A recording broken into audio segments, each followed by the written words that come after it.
আশি ও ৯০ দশকে নোয়াখালীর কোম্পানীগঞ্জ উপজেলা ছিল ছাত্র রাজনীতির স্বর্ণযুগ। তখন ছাত্রলীগ, জাসদ, ছাত্রলীগ, আওয়ামী লীগ, ছাত্র শিবিরের ছাত্র সংগঠনের তুমুল দাপট ছিল শিক্ষা প্রতিষ্ঠানগুলোতে। সেই কঠিন সময়ে বিএনপির ছাত্র সংগঠন ছাত্রদলের মশাল হয়ে এগিয়ে আসেন কিছু সাহসী যুবক। আজকের নোয়াখালী কোম্পানীগঞ্জ বিএনপির শক্তিশালী অবস্থানের সিঁড়ি মূলত এরাই করে দেন। এই অল্প কিছু তরুণের হাত ধরেই সময়ের পরিক্রমায় শক্তিশালী ছাত্র সংগঠন হিসেবে গড়ে তোলা হয়েছিল ছাত্রদলকে। তাদেরই একজন ছিল বর্তমানে যুক্তরাষ্ট্র প্রবাসী জনাব আব্দুর রাজ্জাক। এটিভির সাথে একান্ত সাক্ষাৎকারে জনাব আব্দুর রাজ্জাক তুলে ধরেন সেই সময় ও বর্তমান সময়ের রাজনীতি, প্রবাস জীবন সহ আরও নানা অভিজ্ঞতা।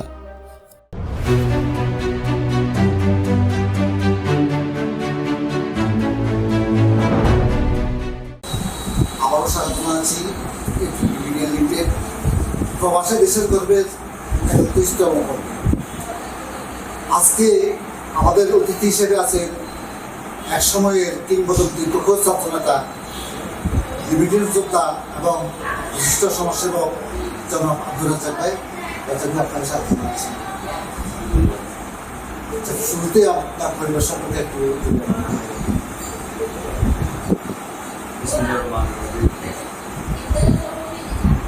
আমার পরিবার, আমি, আমার স্ত্রী,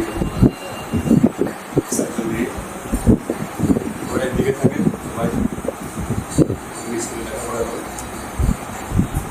আমি ওদেরকে রেখে বাংলাদেশে এসেছি ৫ তারিখের পরে। আজকে দেশে আমি অর্জন করেছি। বহু কষ্টের বিনিময়ে আমাদের দেশের মানুষ ১৯৭১ সালে আমাদের দেশের আপাময় জনতা বহু রক্তের বিনিময়ে আমরা স্বাধীনতা পেয়েছি। আজকে ১৮টি বছর আমাদের সেই স্বাধীনতা সার্বভৌমত্বকে আজকে শেখ হাসিনা সরকার ধ্বংস করে দিয়ে আমাদের দেশের হাজার হাজার মানুষকে হত্যা করেছে, গুম করেছে, নির্যাতন করেছে, মানব দেশের সম্পদ বিদেশে পাচার করে দিয়ে বাংলাদেশকে একটি তলাবিহীন ঝুড়িতে পরিণত করেছে। তাই গত ৫ আগস্ট একটি ছাত্র জনতা যৌথ আন্দোলনের মুখে শেখ হাসিনার দেশ ছেড়ে পালিয়ে যেতে বাধ্য হয়েছে। যে দেশে ৩০০ সদস্য পালিয়ে যায়, সে দেশে দেখেন কি পরিস্থিতি হলে আজকে শেখ মুজিবের ছবিগুলো ভাঙচুর করে মানুষ। তারা যে কত অন্যায় করেছে। যখন আমাদের ডাক্তার, আমাদের নোবেল বিজয়ী ইউনুস সাহেবকে যখন সাংবাদিকেরা প্রশ্ন করলেন যে শেখ মুজিবের ছবি কেন ভাঙচুর করছে, উনি বললেন যে আপনারা ওনার মেয়েকে জিজ্ঞেস করেন, উনি কী কী কর্ম করেছেন এই দেশের মানুষের সাথে, যার কারণে আজকে তাদের করে। তা আমি ৫ তারিখের পরে আমি দেশ যখন স্বাধীন হয়েছে বহু রক্তের বিনিময়ে, তখন আমার মনটা সেকশন একটু বাংলাদেশে বাইরে যাবো। বাংলাদেশে শত ব্যস্ততার মাঝেও আমার স্বাধীন দেশে আমি আসতে পেরে আমি নিশ্চয় ধন্য, গর্বিত। আমার দেশের জনগণের সাথে আমি যে সময় দিচ্ছি আমার জীবনের অত্যন্ত মূল্যবান সময়। আমি মনে করি দেশের মানুষ আজকে তাদের মধ্যে আজকে কোনো ওদের ভয় নেই, ভীতি নেই।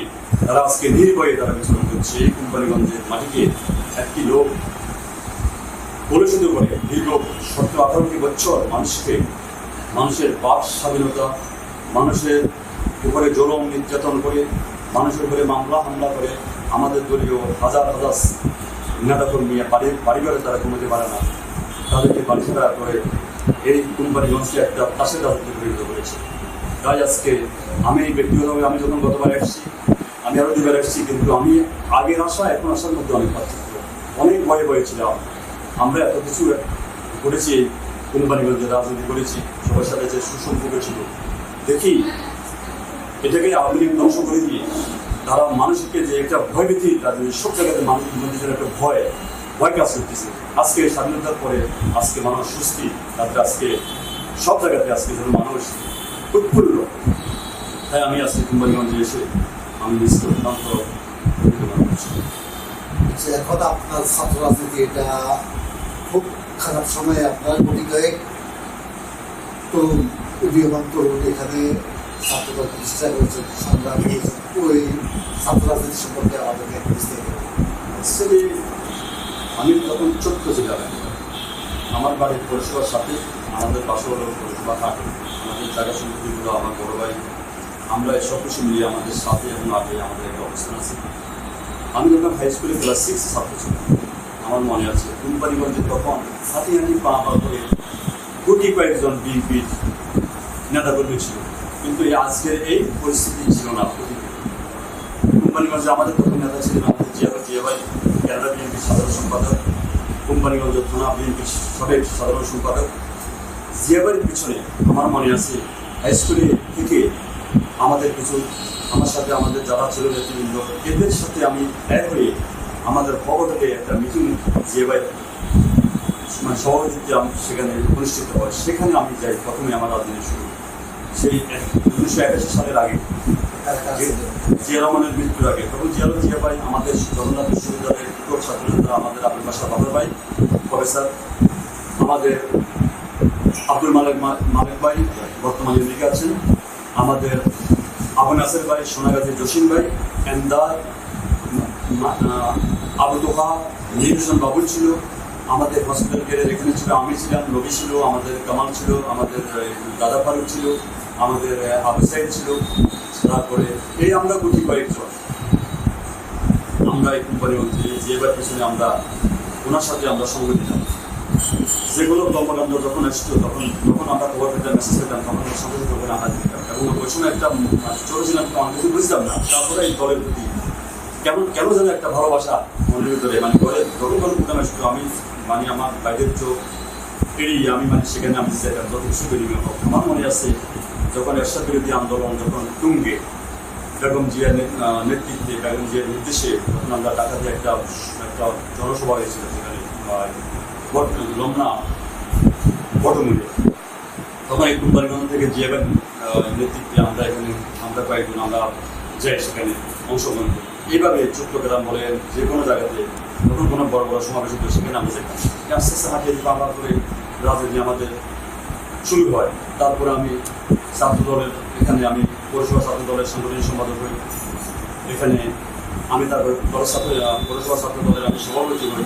তখন আমাদের সাথে মনে করে যে আমরা ঘটি আমি কামাল, আমাদের হক মুন্না ছিল, এই তোহা ভাই, মালিক ভাই, এরা সহ আমরা কলেজে যখন আমরা রাজনীতি করি তখন আমাদের মাঝে এসে বড় ফিল আপ করতে এসে ফার্স্ট ইয়ারে আমাদের বর্তমান যিনি সভাপতি নুরুল শিক্ষা সাহেব, তার সাথে আমার সাক্ষাৎ করি। তো আমি তো তখন মানে আমাদের বন্ধু যখন আসে কলেজে ভর্তি হওয়ার জন্য আমরা তখন আমাদের কাজ ছিল ওর সাথে আমরা ওর সাথে কাজ করে ওর কী চাল কি কোনো রাজনীতির সাথে সম্পর্ক আছে কিনা করে আমরা আমাদের দলে নিয়ে আসি। তখন আমি দেখতাম যে সেই বলতেছেন আমি কোনো দল করি না, কিন্তু তাকে আমি আমার সাথে সারাদিন রাখি, তারা আমার বাসায় নিয়ে আসি। বিকেলে যে কলেজ গেলে যে আমাদের নাসির ভাই, দোয়া ভাই, দাদা মালিক ভাই সবার সাথে মানে একটা পরিচয় করে দিই। ওখান থেকে আমাদের শিক্ষা ব্যবসা আমরা একসাথে রাজনীতি করছি। তারপর আমি আস্তে আস্তে দাদা আমি এরপরে আমি কোম্পানিগঞ্জে আমি উপজেলা ছাত্র দলের, এরপরে মধুসভা আমাদের দলে আবার যখন ফিরে আসেন তখন উনি ঢাকা থেকে আমাদেরকে ফোন করে আমাদের সাথে কথাবার্তা বলে যে তোমরা সুন্দর রাজনীতি করো, আমি আসলে তোমাদের মাঝে। ওনার সাথে আমাদের সবাই প্রথমে উনি আমাদের হসপিটালে গেলে আমাদের সাথে মানে কথা বলে, আমাদের ইসলাম সাহেব ফোন দিয়ে মানে আমাদের সাথে কথা বলতো, ওনার তার সাথে কথা বলে নিজেদের সাথে।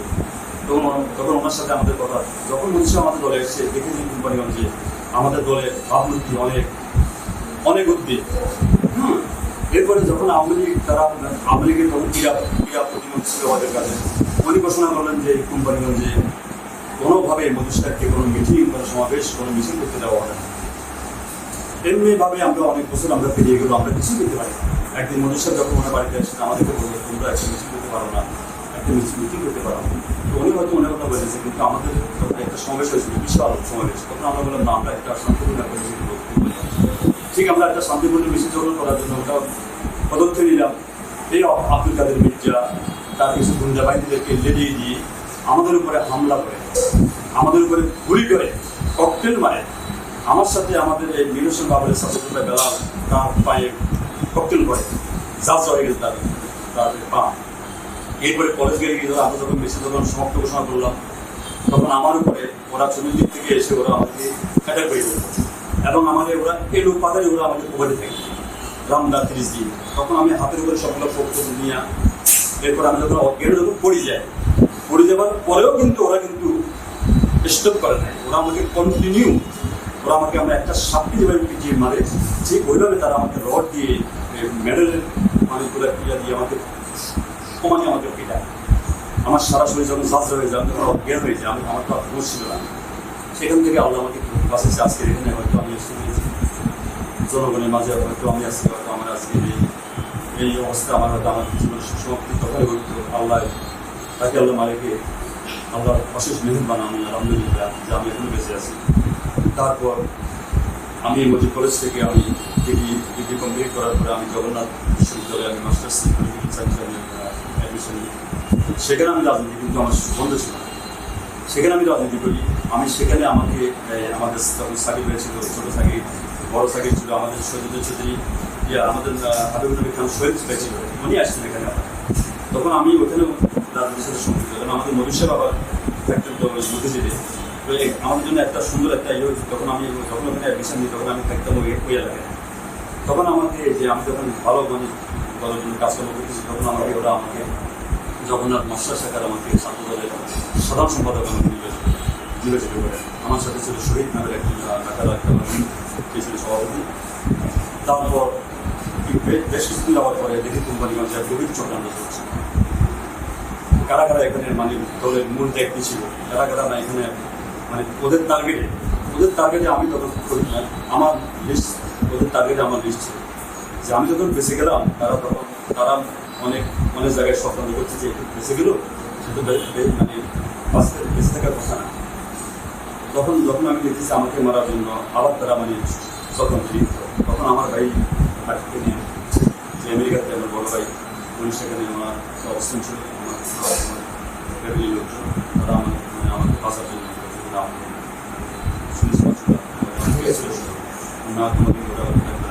বেড়ে ফেলবে। আমি জানি আমার ভাইয়ের সাথে আমার অবদান তাদের সাথে সম্পর্ক ছিল। আমি ওখানে মানে আমার ভাইয়ের দোকান ছিল, ওখানে আমি বসা। তখন ওই কাদের নিয়ে ওই যে তাদের ফল দিয়ে বলতেছে যে একটু অদলমিয়া এবং মানে নবী কমান্ডারের সাথে আমি একটু কথা বলবো, কিন্তু পিএফ মাত্র পিঠে বলতে গেছি। তারপরে আমার ভাইয়ের সাথে কথা বলতেছে, তখন বলেছে আমার ভাইটা এসছে, তো ওরে একটু মানে আমার ক্ষতি না করে জানি ওর তো অন্য হয়েছে, মানে ও একটু মাপটা সেটা আমার ভাইয়ের কাছে। তো আমার মনে আছে এটা। তারপরে আমি আমার বাঁচার জন্য আমি সেখানে চলে যাই, হয়তো থাকলে আমাকে তারা দেখতো না, যেটা সত্য কথা। এরপর আমার দীর্ঘদিন আমার কোনো কাগজপত্র ছিল না, আমি দেশে আসতে পারিনি, কিন্তু আমার দলের সাথে আমার সম্পর্কিত ছিল, সরাসরি যোগাযোগ ছিল। আমার কাছে যারা আসছিল এই যে শিকদা, রিপন, শিকদা তো আমার ক্লাসমেট, রিপন, মামুন, বলে যে লিটন, হ্যাঁ, আমাদের জাহাঙ্গীর, আমি যখন ছাত্র দলের সভাপতি ছিলাম, জাহাঙ্গীর ছিল আমার সেক্রেটারি। তারপর আমি যখন পরিষেবা, তখন আমি সভাপতি হই, তখন আমার সেক্রেটারি হুমায়ুন কবির খোলা আসে। তো আমরা এই যে এখন যারা নতুন যারা আমাদের যেমন ফয়সল, এরা তখন ছোট্ট, হয়তো তারা ছোটো ছিল, কিন্তু তখন ওরা আমাদেরকে দেখে নেয়, হ্যাঁ দেখে নেয়, কিন্তু তারা আজকে দল করতেছে, তারা হয়তো আমরা নাই এখানে, কিন্তু নাই এটা তো হচ্ছে যে আমরাও আছি তোমাদের সাথে, কিন্তু ওরাই এখানে অনেক কষ্ট, ওদের উপর অনেক জুলুম নির্যাতন, অনেক কষ্ট তারা করেছে। তাদের এক একটার নামে শত মামলা দিয়ে তাদেরকে জেলখানার বাড়িতে রেখেছে, কত কষ্ট তারা করেছে। এটা মানে অত্যন্ত হৃদয় বিদারক আমাদের শুধু সারা বাংলাদেশে। আমি একদিন আমি ফেসবুকে আমি একটা লেখা লিখেছি যে সবাই নামে তো মামলা, অবৈধ সরকার, অবৈধ মামলা, তোমরা কেউ আমার মনে হয় সারা বাংলাদেশে যারা জেলখানা দেওয়াটাই উচিত।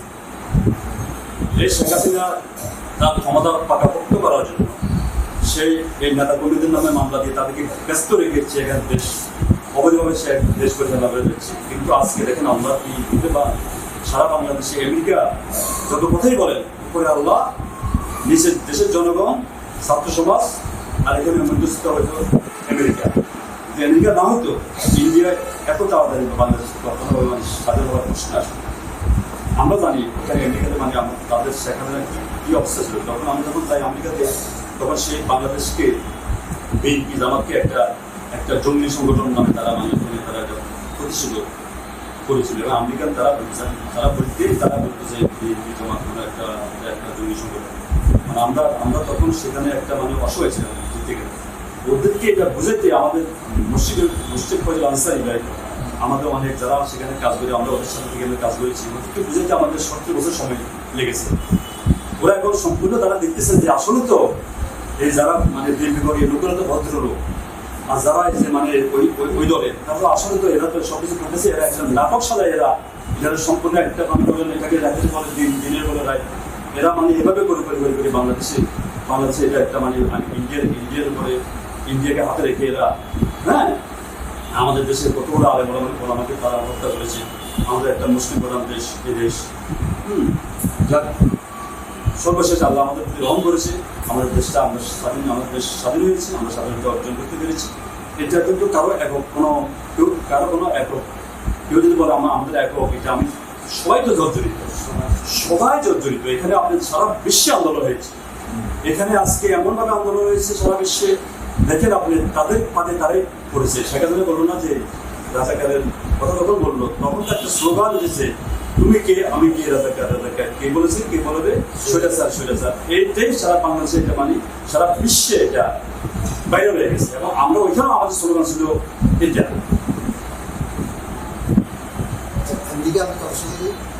আমি 2000 লাস্টে গিয়েছি, ডিসেম্বর 7 তারিখ। অবশ্যই যেখানে ছিলাম আমি, তো আসলে আমাদের রাজনীতি আমাদের একটা অ্যালার্জি, আমরা ওখানে থাকলে আমরা মানি আমরা এটা রাজনীতি আমরা দেখতে পারি। ওইখানে আমি বৃহত্তর নোয়াখালী জাতীয় পারি বলে আমি সাধারণ সম্পাদক দেখতে পালন করি এবং দীর্ঘ সময়। তারপর আবার যখন একটা কমিটি হয়েছে কদিন আগে, আমি তখন আমাকে দেখা হয়েছে প্রতিষ্ঠায়, কারণ আমি ওদেরকে বলছি আমাদের দেশের মুখী কথা এখানে আমাদের উপদেষ্টা দিতে হবে। তো আমি এই যে এখন আপনার যখন ছাত্ররাজনীতি ছিল এখানে, তখন তো ছাত্রলীগ ছাত্র শিবির যারা সব খুবই শক্তিশালী, এর প্রতিকূলতা আপনারা কিভাবে ছোট সংগঠন হয়ে স্টার্টটা আপনাদেরকে দিয়ে গেছে, এগুলো কিভাবে আপনারা? আসলে আজকে খুবই দুঃখ লাগে, পারাক্রান্ত করতে পারে। তখনকার সময় আমরা যারা রাজনীতি করেছি, এখানে বিএনপি ছিল, এখানে আওয়ামী লীগ ছিল, জাসদ ছিল, শিবির ছিল, এখানে আরো ছোট ছোট অনেকগুলো মানুষ সংগঠন ছিল। তখন আমাদের মধ্যে একটা সুসম্পর্ক ছিল, খুব একটা মানে মাতৃত্বপূর্ণ। আমরা দিনে যাই একটা মুজিব কলেজে গিয়ে আন্দোলন, রাত্রের বেলা আমরা এই যে না বললে নয় কাদের নিয়ে ছোট ভাই একটা ছেলেটা মানে আমাদের বন্ধু দেওয়া খুবই ঐক্যবদ্ধ ছিল। আমি ওদের ফ্যামিলি আমি দুজনকে শ্রদ্ধা করি। একটা অনুযায়ী মানে আমাদের মিন্টুমিয়া স্যার, একটা অনুযায়ী দেওয়া। আমি দেখেছি ওরা মানে এরা অনেক পার্থক্য, ওরা কিন্তু লুটপাটের রাজনীতি ওরা করে না, কিন্তু এখানে ওরা ওদের পরিবারকে ধ্বংস করেছে। আজকে আমাদের কাছে মির্জা আর সাদা তো মনে করেন এখানে তার মানে যে কি বলে না তার বই দোকান ছিল, সেই ঠিক কিভাবে আজকে $2 মিলিয়ন $2 টাকার মালিক হয়েছে, দেখি তার সবকিছু তার। হ্যাঁ, এটা তো দেশের সম্পদ, আপনার মেরে খেয়েছেন, আপনার দেশের সম্পদকে এটা ধরুন যে অবস্থায় মামলা আপনাদের বিরুদ্ধে আপনার তো আসামি তো অবশ্যই হবে। আর আপনি জনগণের উপরে জুলুম করেছেন, কত জুলুমটা করেছেন আপনার। এখানে ঘোষণা করেন আমি দেখছি অনেকগুলো মিটিং করে মানুষ প্রত্যেকটা মানুষের কাছ থেকে আপনার লক্ষ লক্ষ টাকা চাঁদা নিয়েছেন। এটাকে উচিত হয়েছে? তবে আমি আজকে এখানে বলতে চাই, আগামীতে যদি আল্লাহ যদি আমাদেরকে, আমরা এখানে কোনো এমপি হওয়ার জন্য আসি, কোনো কিছু হওয়ার জন্য আসি, কিন্তু আমরা আসি, আমরা দেখবো এখানে কি হচ্ছে। যারা নেতা কর্মীরা এখানে আছেন, আপনি যত বড়ই নেতা হন না কেন, আপনাকে চেয়ে তোমার মানতে হবে আপনাকে। যারা লুটপাটের সাথে জড়িত এদেরকে কোনোভাবে এদেরকে ক্ষমা করা হবে না। কেননা আমরা যদি এটা বলি তাহলে তো আওয়ামী লীগের আমাদের মধ্যে কোনো পার্থক্য দেখবে না। আপনারা মনে করি না যে আপনাদেরকে কেউ দেখতেছে না, কিন্তু আপনারা মানে সারা বাংলাদেশ এখন কিন্তু সারা বিশ্ব কিন্তু আপনাদেরকে কোথায় কি হচ্ছে, কোন গ্রামে কোন ছেলেটা কি হচ্ছে, এটা কিন্তু আপনার এটা কিন্তু মতে মধ্যে এটা কিন্তু সবার কাছে খবরটা কিন্তু পৌঁছে যাচ্ছে। ঠিক আছে? তো আমরা আগামী দিন যে আমার অবস্থান থেকে আমি বলবো, কোম্পানিগঞ্জ একটা সুন্দর একটা কোম্পানিগঞ্জ আমরা গঠন করব। এখানে কোনো চাঁদাবাদী চলবে না, কোনো সংখ্যালঘুদের উপরে কোনো অত্যাচার, কারো দোকান ভাঙচুর, কারো বাড়ি ভাঙচুর, কারোর উপরে অত্যাচার করা, কারোর উপরে জুলুম করা। এই যে থানা একটা আছে, থানার পুলিশদেরকে আমরা একটু নিরাপত্ত হবে, পুলিশদেরকে শক্তি বাড়াতে হবে, পুলিশদেরকে কোনোভাবে প্রশাসন যাতে করে কারো হাতের পুতুলে পরিণত না হয়। যেমনিভাবে মির্জা এখানে সাজিয়েছিল, এখানে পুলিশদেরকে নিয়ে আমরা বসবো এবং আমরা লেখালেখি করবো প্রয়োজন, আমরা আমেরিকায় গিয়েও প্রয়োজন আমরা এটা রিপোর্ট করি। আমি দেখেছি যেটা সত্য কথা, এখানে অনেক এখনো আগে যে সমস্ত যে যাদের মধ্যে নীতি নৈতিকতা নাই, ওই সমস্ত কিছু অফিসার এখনো আছে যারা অপকর্মের সাথে এখনো জড়িত। কিন্তু আপনাদেরকে আমি আজকের এখান থেকে আমি আপনাদেরকে সাবধান করে দিয়েছি, আপনারা সুন্দরভাবে রাজনীতি করেন প্রয়োজনে আপনাদের বেতন ভাতা বাড়ানোর জন্য আমরা প্রয়োজন আমরা আন্দোলন করব, কিন্তু আপনারা সব থাকতে হবে আপনাদের দেশ। এবং একটা গরিব মানুষ আমি যে হয়ে যাবে যখন আপনাদের কাছে যাবে তারা যেন একটা ন্যায় একটা মানে যেন একটা ভালো একটা বিচার পায়। হ্যাঁ, আপনারা মানে অমুক নেতা আসলো, আপনি ওর কথা শুনে একটা সাধারণ লোকের উপর অন্যায় করলেন, কিন্তু এটা চলতে দেওয়া যাবে না। আপনাদেরকে থাকতে হবে সবাই উঠতে। যদি আপনাদেরকে যদি কেউ যদি কোনো হস্তক্ষেপ করে ওইটা আপনারা রিপোর্ট দিবেন। আমাদের বর্তমানে অনেক সাংবাদিক আছে, এদের কাছে রিপোর্ট দিবেন। আপনারা যদি কারোর ভয় করে চলেন তাহলে আমাদের সব কিছু অর্জন আমাদের ধ্বংস হয়ে যাবে। এবং পুলিশ প্রশাসন আপনাদেরকে থাকতে হবে সব কিছুর উঠতে। এখানে মনে করেন একজন লোক গরিব মানুষ, একজন অসহায় মানুষ, সে যদি বিচার না পায় তাহলে যার প্রভাব আছে সে তার পক্ষে যদি আপনারা যদি রায় দেন তাহলে এটা কিন্তু অত্যন্ত দুঃখজনক হবে। হ্যাঁ, এই জিনিসটাকে আমরা এখানে প্রতিষ্ঠিত করবো যত কিছু বিনিময় হোক। এবং কোম্পানিগঞ্জে কোনো ইফতেজিং কোনো প্রকারে কোনো এই যে মাদক হেলমেট এটা তো কষ্ট উঠে না, কোনো এই যে কিশোরকে কোনো হেলমেট বাহিনী, এটা তো হেলমেটের কোনো নামের লওয়া যাবে না, কোনো হেলমেট বাহিনী থাকতেই পারবে না। কোম্পানিগঞ্জে সবাই সাধারণ মানুষ সবাই জনগণের কাতারে আসুন, মসজিদে গিয়ে নামাজ পড়েন, যাদের বাচ্চা কাচ্চা আছে আপনার বাচ্চাদেরকে স্কুলে পাঠান, কলেজে পাঠান, লেখাপড়া করেন, মা গেমের পরে কোনো মুর্শিদাবাদের কোনো আড্ডা দেওয়া যাবে না। আমি দেখি চা দোকানগুলোতে যখন যাই সেখানে বিশাল একটা আড্ডা নেই, কোনো কাজ নাই কম মানে। এরা করে কি, এরা বিভিন্ন নেতাদের কাছে এরা জিম্মি, নেতারা এদেরকে দেখলে এরা যা সেখানে অস্ত্র নেওয়া, এরা মনে করেন এদেরকে যারা ব্যবহার করতেছে। আপনারা যারা গার্জিয়ান যারা আছে এদেরকে সচেতন হতে হবে। আপনারা কারণকে ভয় করে চলবেন না, ভয়ের রাজনীতি শেষ, এটাকে আমরা নো করে দিলাম। নো, কোনো ভয় কোম্পানির মধ্যে চলবে না, কোনো অন্য কোম্পানির মধ্যে চলবে না। এটা বিনিময়ে এটা যা করা দরকার আমরা তাই করি। যদি আমরা এদিকে দেখি ওইখান থেকে অনেক কিছু নিয়ন্ত্রণ হয়। আমরা প্রয়োজন ওইখানে নিউজ দিব, আমরা নিউজে আপনারা যত বড় নেতা হন কেন আপনার নামটা সেখানে আমরা উঠে দেবো। আমাদের চেক কমান আছে, আমাদের চেক আছে। এটা মনে করি না যে আমরা এখানে আসছি আমরা অসহায় হয়ে গেলাম, ইম্পসিবল। সবচেয়ে বড় কথা হলো যে এই কোম্পানিগঞ্জে আসলে আমাদের এই বেকারের সংখ্যা অনেক। এখানে তো এই পৌরসভার মধ্যে কোনো চাষাবাদ করার মতো কোনো জমি নেই, যেহেতু মানে আমাদের যে দক্ষিণ অঞ্চলে চাষাবাদ চলে, ওইদিকের মানুষ এদিকে আসে, তারা হয়তো চাকরি খুঁজে আসবে, কিন্তু আমাদের এদিকের মানুষগুলো তো ওইদিকে যাবে না কৃষি খাবার করার জন্য। কিন্তু এই কোম্পানিগঞ্জে আমরা যৌথভাবে যে সরকার ক্ষমতায় আসো, আমরা এখানে একটা মানে বেকার যুবকদের জন্য একটা কর্মসংস্থানের ব্যবস্থা করার জন্য, এটা হলো আমাদের মেন। আমরা যদি একটা ফ্যাক্টরি করতে পারি এখানে, আমরা যারা বিদেশিরা আছি আমাদের প্রচেষ্টা থাকবে, এবং এখানে আমাদের সরকার সবকিছু করতে হবে। এটা হলো সরকার করা। যেমন আমেরিকাতে যদি কোনো প্রাকৃতিক কোনো দুর্যোগ দেখা দেয় তখন সেখানে গভর্নমেন্ট ওইটা আছে, গভর্নমেন্টের দায়িত্ব, কিন্তু কোনো পাবলিক এটা করা। কারণ হয়তো আমাদের কাছে সম্ভব আছে, এটা অন্য ব্যাপার, কিন্তু এটা তো সরকারের উপর দায়িত্ব করতে হয়। কিন্তু আমাদের দেশে আমাদের একটা একটা ইয়ে আছে, মানুষের তার কারণ বিপদ দেখলে আমরা সেখানে আগে যাই, তাদেরকে আমরা সহযোগিতা করি, এটা তো আমাদের দেশের কালচার। কিন্তু আমরা আমাদের গভর্নমেন্টকে আমরা সর্বত্র সহযোগিতা করবো। আমাদের দেশের এমন একজন গভর্নমেন্ট আর দায়িত্বে আছেন এখন বর্তমানে, উনি তো আর আপনার উনি তো আর মোদি দোকানের ইয়া না, কি বলে না আপনার সেলসম্যান না, উনি একজন নোবেল বিজয়ী, বিশ্বের কয়েকজন নেতাদের মধ্যে উনি একজন। উনি যখন আমেরিকা যান, উনি ক্লিন্টনের ব্যাটরুমে উনি যেতে মানে পারতেন লাগে না। ওনার সাথে মেসি সারা বিশ্বে মেসি কি একটা সম্মান, তাকে দেখার জন্য তার সাথে একটু ইয়া করার জন্য মানুষ উপস্থিত। কিন্তু ওই মেসি ডাক্তার ইউনূস সাহেবের সাথে একটা ছবি দিয়ে উনি নিজকে নিয়ে গর্বিত। ডাক্তার ইউনূসকে আমরা সহযোগিতা করবো, যতদিন লাগে আমাদের দেশটাকে সুন্দর করি, একটা উপযুক্ত একটা নির্বাচনের পরিবেশ সৃষ্টি করি, আমরা যাতে করি আমাদের দেশটাকে আমরা এই যে লেভেল প্লেইং ফিল্ড একটা সুন্দর একটা মানে ভোটের মাধ্যমে আমরা যে সরকার ক্ষমতা আসো আমরা কাজ করবো। কেন আমরা আমাদের অতীতের সকল কিছু থেকে, ইতিহাস থেকে আমাদের শিক্ষা নেওয়া উচিত। ঠিক আছে, তারপরে আমরা সবচেয়ে বড় কথা হলো আমরা কোম্পানিগঞ্জকে আমরা এখানে মানুষকে আমরা সেবা দেব।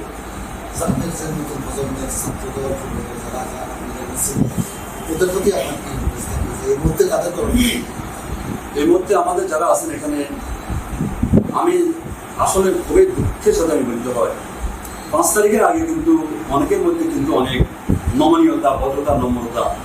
আমি যখন অনেকের সাথে কল করতাম, ভাইয়া সালাম দিলাম, এক জায়গায় 5টা সালাম দিলাম। যখন 5 তারিখের পরে আমি যখন দেখলাম, আসলাম, দেখে অনেকে মানে গেড়ি এমনি পাকাবাড়ি রাখে। তোমার গেড়ি বাঁকা করার সময় এখন না, তুমি এখন জনগণের জন্য কাজ করবা। এখানে আমরা এখন জনগণের সেবক। আমাদের সন্ত্রাস মুক্ত হয়েছে আমাদের দেশ। আমাদের কোম্পানিগঞ্জে এই যে কিছু লোকের মানে সবাই করতে এটা ফেরাও একটা মানে মানুষ ভয়ে মানে মানুষ আতঙ্কিত ছিল, কারো কোনো স্বাধীনতা ছিল না, যেই যার মতো করে এখানে মানে সন্ত্রাসের একটা রাজত্ব হয়েছিল। তো বর্তমানে আমরা যারা আছি আমরা কিন্তু ওই পথ থেকে সরিয়ে আসতে হবে। ব্যবসায়ীদেরকে আমাদের এখানে নিরাপত্তা দান দিতে হবে, যাতে করে ওরা মানে অতীতে তাদের উপরে অনেক অত্যাচার হয়েছে। তারপরে এখানে যারা আছে সাধারণ মানুষ, এদেরকে আমরা নিরাপত্তা দান করতে হবে। এবং আমরা যারা আছি আমরা জনগণের সেবক, আমরা মানুষের সুখে দুঃখে মানুষের সাথে থাকতে হবে। আমরা আমাদের দলীয় কর্মকাণ্ড করবো, কিন্তু গঠনতান্ত্রিক হবে, যাতে করে মানে এটা যেন কোনো পর্যায়ে কোনো সাদাবাজি, এই যে গরু বাজার, বাস স্ট্যান্ড, মাছ বাজার, পান বাজার, তরকারি বাজার, এই সমস্ত মানুষগুলা গরিব দুঃখী মানুষ, এরা ফুটপাতে কিছু ব্যবসা করে, এরা ফ্যামিলি আছে, এদের ফ্যামিলিকে তো এরা চালানোর জন্য এটা এদের জন্য এনাফ না। কিন্তু আপনাদেরকে ওটা ফলো করতে হবে, কিন্তু ওদের থেকে কোনো সামনা মান্দাজনের প্রয়োজন না, ওদেরকে একটু ছাড়ি দেয়। যেটা অতীত মির্জাকাদের যেটা পরিস্থিতি, ওইটা আপনারা করতে চান তাহলে আপনাদের এখন পরিণতি হবে, কিন্তু ওইটা করা যাবে না। ওটা ছোটখাটো ব্যবসায়ী যারা আছে এরা ব্যবসা করবে, এদেরকে আমরা সুযোগ করে দিবেন। কিন্তু বড় বড় যেটা আছে এটা সরকারি যেটা দায়িত্ব পদ দিবে ওইটা সরকারের খাতায় যাবে, কিন্তু কোনো নেতা কর্মীর পকেটে যাবে না। গেলেও তো তার দাঁড়িয়ে এখানে মনে করে এখানে তাহলে আইনের স্বাধীনতা থাকলো না। আর আমি পুলিশ প্রশাসনের প্রতি উদ্দেশ্য করবো, আপনারা সত্যিকারভাবে আপনারা পুলিশ একটা এখানে মানে পুলিশের দেশের সর্বময় ক্ষমতার অধিকারী, আমি যত করি, কিন্তু আর্মি আসবে পরে, কিন্তু পুলিশের উপরে অনেক কিছু নির্ভর করে। কিন্তু পুলিশ যদি আপনারা যদি দুর্নীতির সাথে যদি আপনারা যদি যুক্ত হয়ে যান, তাহলে আমাদের দেশ অন্ধকারে ধ্বংস হয়ে যাবে। এটা করা যাবে না। আপনাদেরকে আমরা সহযোগিতা করবো, আমাদের সাংবাদিকবৃন্দ আছেন, আপনার ওদের সাথে যোগাযোগ করবেন, আমরা আছি। যদি মনে করেন আমাদেরকে নগণ্য মানুষ, আমরা আপনাদের সাথে থাকবো, যত কিছু করার দরকার আমরা করবো, কিন্তু কারো কাছে আপনারা মাথাকে আপনাদের এই সম্মানকে আপনারা নষ্ট করবেন না। যেমনি কিছুদিন আগে পুলিশেরা তাদের নিরাপত্তার জন্য তারা আমাদের কাছে কল করে ব্রিগেডে যে ভাই আমাদের তো অবস্থা খারাপ, তাহলে আজকে ওই কারণে আজকে আপনাদের উপরে মনে করে এই ধরনের পরিস্থিতি আপনাদেরকে স্বাভাবিক হয়েছে, কিন্তু এটা করা দরকার। রাজনীতির পাশাপাশি তো আপনি সমাজসেবায়ও জড়িত, মানুষকে সাহায্য সহযোগিতা বলবেন, আপনি সক্রিয় ছিলেন। রাজনীতি সমাজসেবার সাথে জনপ্রতিনিধির একটা সম্পর্ক আছে। জনগণ যদি চায়, দল যদি আপনাকে নমিনেশন দেয়, ভবিষ্যতে নির্বাচন বা ইচ্ছা আছে? আসলে জনগণ সাইডে বা সেটার উপরে করে, কিন্তু আসলে আমার ধরনের কোনো ইচ্ছে এখন নেই। সেটা ভবিষ্যতে তখন একটা সময় বলবে যে তখন কি হবে না হবে। কিন্তু এখন এখানে অনেকেই আছে আমাদের যারা এখানে লোকালি তারা তাদের উপর অনেক ধরে গেছে, অনেক অন্যায়ের সাথে তারা এখানে জন্মের সাথে তারা এখানে সাফার করে তারা আমাদের কষ্ট করেছে। তারা যদি আমাদেরকে মনে করে যে আমাদের এখানে একজন ভালো একজন মানুষের দরকার, কিন্তু আমি আমার কথাটা বলবো যে আমি যদিও কখনো আমি বলবো না যে এখন, যদি কখনো যদি আমার দল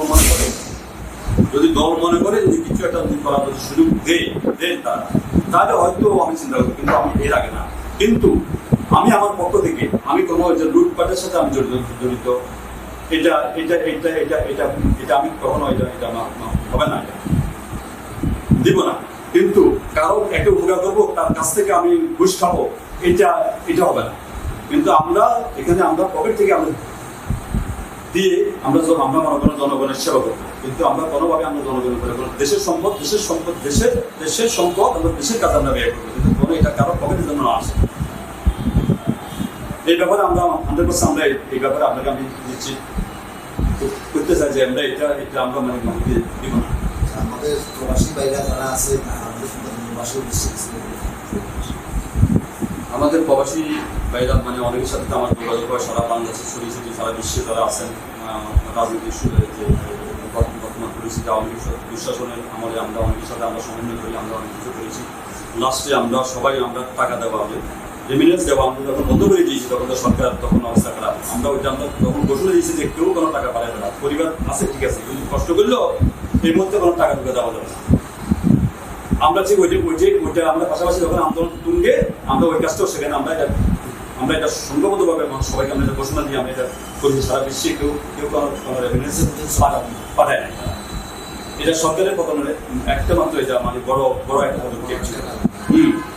তো আমাদের যে সামনে যদি আমরা যদি মনে করেন এই কোনো কিছু যদি আপনাদের কোনো উপকার আসতে পারি দেশের প্রয়োজনে, আমরা প্রবাসীরা যারা আছি, আমরা যেখানে থাকি, আমরা একটা সমন্বয় করে আমরা আপনাদের সাথে লোকাল যারা আমাদের নেতৃবৃন্দ আছেন ওনাদের সাথে আমরা একটা সমন্বয় করে আমরা যদি কোনো কিছু করতে চাই আমরা এটা করতে পারবো ইনশাআল্লাহ, এবং সরকারের সাথে থেকে আমরা সহযোগিতা করবো। আচ্ছা, আপনাকে অনেক ধন্যবাদ আমাদের চ্যানেলকে সময় দেওয়ার জন্য। আপনাদেরকে অনেক ধন্যবাদ। আপনার যে আমাদের আমাদের যে মূল্যবান সময় নষ্ট করে আমাদের ধন্যবাদ। আপনি ভালো থাকবেন, ধন্যবাদ।